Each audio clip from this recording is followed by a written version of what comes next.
hindi umaandar yung escalator. At si Sir yung tumulong sa amin kaya binigyan ko siya ng sticker. Ang pagtulong sa atin ni Sir ay papalitan din natin ng kabutihan. Nung nakaraan kasi ay lumabas kami namili at kumain. Wala rin kasing elevator papuntang taas para makapili ng damit at mga short. At pagbaba namin yung escalator ay hindi pa gumagana. Nice day ngayong araw at si Sir nga ay nandito na sa studio. Si Sir nga yung nabigyan natin ng pa-free tattoo. Yung kabutihan niya ay papalitan din natin ng kabutihan. Napansin ko din kasi si Sir ay may mga tattoo. Kaya naisipan ko na lang din na alokin siya ng pa-free tattoo natin. Kung gusto lang naman niya dahil nga napansin ko na may mga tattoo na siya. Napansin ko nga kagad yung tattoo niya sa magkabilaang hita. Kung tutuusin, meron pang unang tumulong sa amin dahil dalawang escalator ang hindi gumagana. Yung unang tumulong sa amin, nakapantalon at naka-t-shirt. Wala kasi siyang tattoo kaya hindi ko rin naalok. Siguro kung napansin ko din na may tattoo si Sir, baka nabigyan ko din ng pa-free tattoo. Ito kasing si Sir na binigyan natin ng pa-free tattoo, naka-t-shirt at naka-short. Kita din kagad yung mga tattoo niya sa katawan. At sino ba naman ako para ipagkait pa kay Sir yung pa-free tattoo natin? Dahil napansin ko naman din kay Sir na mahilig din siya sa mga tattoo. At kitang-kita naman din sa katawan ni Sir.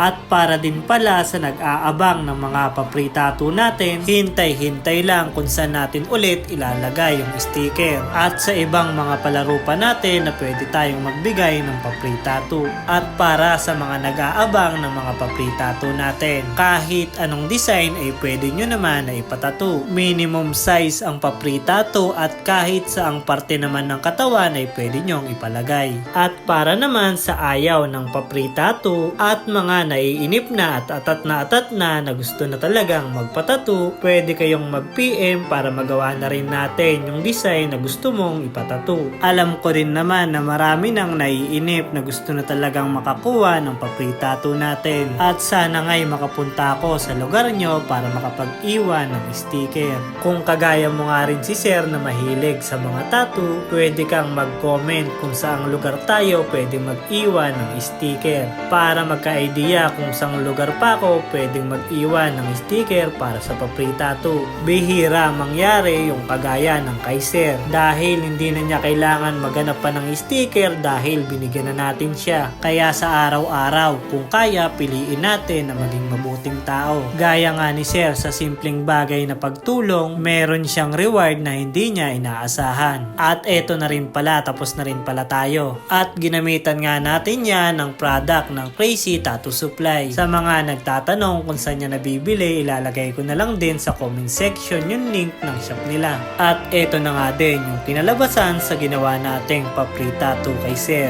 Itong tattoo ni Sir ay isa sa katunayan na ang pagiging mabuti ay pwedeng suklian ng kabutihan.